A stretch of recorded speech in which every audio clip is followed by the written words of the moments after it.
నా పేరు Doraswamy. Andhra bank general మేనేజర్గా రిటైర్ అయ్యాను. రిటైర్ అయ్యి 4 సంవత్సరాలు అయింది.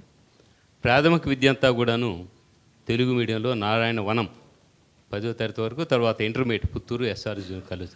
అప్పటి వరకు తెలుగులో చదివిన తర్వాత ఎస్వి అగ్రికల్చర్ కాలేజీలో బీఎస్సీ ఏజీ ఇంగ్లీష్ మీడియమే తప్పనిసరి, తెలుగు మీడియం లేదు కాబట్టి.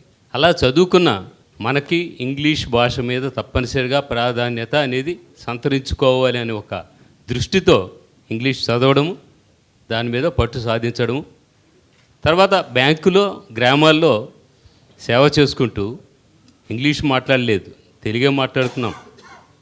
ఈరోజు రిటైర్ అయిన 4 సంవత్సరాలు అయిన తర్వాత ప్రతి ఒక్కరికి మా బ్యాంక్ శాఖలకు వెళ్ళినప్పుడు కూడా తెలుగు బ్యానరే ప్రదర్శించమని చెప్తున్నాం. ఎందుకంటే మనం ఉన్నది ఎక్కడ?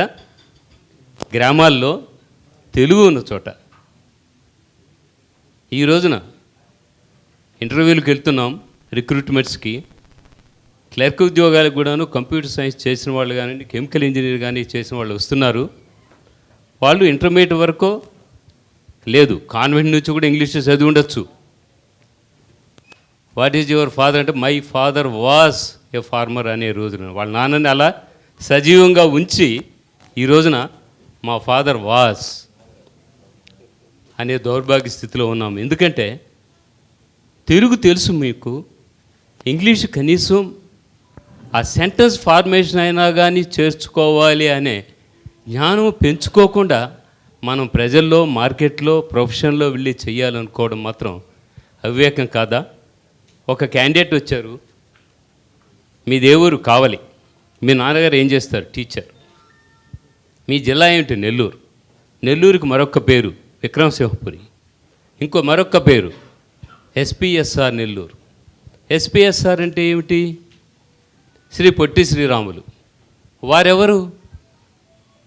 వారొక పెద్ద ఆయన. ఇదండి ఆన్సర్. పొట్టి శ్రీరాములు గారి గురించి మనం తల్లిదండ్రులుగా పిల్లలకి చెప్పామో లేదో తెలియదు, ఆ అబ్బాయికి మాత్రం తెలియదు. ఇంటర్వ్యూలో ఉన్న బోర్డు అందరూ కూడా ఆశ్చర్యమైపోయి తన ఆన్సర్ చెప్పినవి ఏమైనా కూడా బుర్రలో ఎక్కువకుండా చివరికి అతనికి 0 మార్కులు వేయాల్సిన పరిస్థితి కల్పించుకున్నాడు ఉద్యోగానికి వచ్చి. అటువంటి వ్యవస్థలో మనం ఉన్నాము అని అంటే దానికి ఒక తల్లిదండ్రులని, పిల్లలనే కాదు తల్లిదండ్రులు కూడాను బాధ్యులు. వాళ్ళని ఏ విధంగా చదివించుకున్నామనేది. నిరక్షరాస్యులుగా ఉన్న తల్లిదండ్రులు వాళ్ళ పిల్లలు ఎంతో అభ్యున్నతి పొందారు అని అంటే మొట్టమొదటి తెలుగులో వారి భాష నేర్చుకొని సబ్జెక్ట్ అని పూర్తిగా కూడాను నేర్చుకున్న తర్వాత ఆ తెలుగుని, ఇంగ్లీషుని కూడా తెలుగులో అర్థం చేసుకొని దాన్ని ప్రజెంట్ చేసే విధానంలో సఫలీకృతులయ్యారు ఇప్పటికి ఉన్న మహావేత్తలందరూ కూడాను. అది ఐఏఎస్ కావచ్చు, ఎవరైనా కావచ్చు, బ్యాంక్ అధికారులు కావచ్చు. ప్రభుత్వానికి నా వంతు సలహాగా ఏంటంటే ఈ రోజున ఉన్న విధానాన్ని కొనసాగిస్తూ తల్లిదండ్రులకి తల్లిదండ్రులు వాళ్ళ పిల్లలకి ఏ విద్య నేర్పించాలి అనే ఆప్షన్ వాళ్ళే తీసుకోవాలి. ప్రభుత్వం నిర్దేశించకూడదు, నెత్తిన రుద్దకూడదు. ఆప్షన్ అనేది ఉండాలి. అలాగే ముఖ్యంగా పాఠశాలల్లో ఈ రోజులో ఏముంది? ఇన్ఫ్రాస్ట్రక్చర్ ఉందా? సక్రమంగా చదువుకునే వాతావరణం ఉందా? ముందు దాని మీద కాన్సన్ట్రేట్ చేయండి. తిండి, బట్ట, విద్య, వైద్యం అది తప్పనిసరిగా కావాలి. ఓకే, ప్రభుత్వం దానికి ప్రాధాన్యత ఇవ్వడం మొదలుపెట్టింది, ప్రశంసనీయం. దాంతోపాటు ముఖ్యంగా ఇన్ఫ్రాస్ట్రక్చర్, స్కూల్లో అసలు చదువుకునే విధానికి వాతావరణం ఉందా? మధ్యాహ్న భోజనానికి నీళ్ళల్లో వెళ్ళి పిల్లలు ప్లేట్లు చేతబట్టుకొని అడుక్కునే స్టేజ్లో చూపిస్తున్నామా మనము? పిల్లలు సమయానికి స్కూలుకి వెళ్ళలేక, బస్సు వసతి లేక ఇటువంటి పరిస్థితులు ఉన్నాయా? ఇటువంటి వాటిని ఫస్ట్ గమనించండి.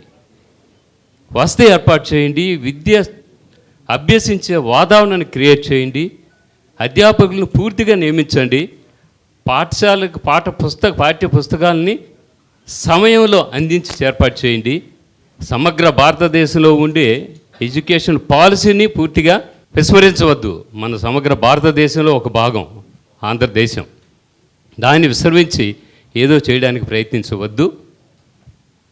మనం చేయదలుచుకున్నది విద్యావేత్తలతో విశ్లేషణ జరిపి ఆలోచించి అడుగడుగునా మీరు దాన్ని అమలుపరచాలని ఈ ప్రభుత్వానికి కోరుకుంటూ ఈ ఉద్యమం విజయ రూపంలో విజయపథంగా వెళ్ళాలని కోరుకుంటూ ఈ కార్యక్రమాన్ని ప్రారంభించిన శ్రీ పవన్ కళ్యాణ్ గారిని అభినందిస్తున్నాను.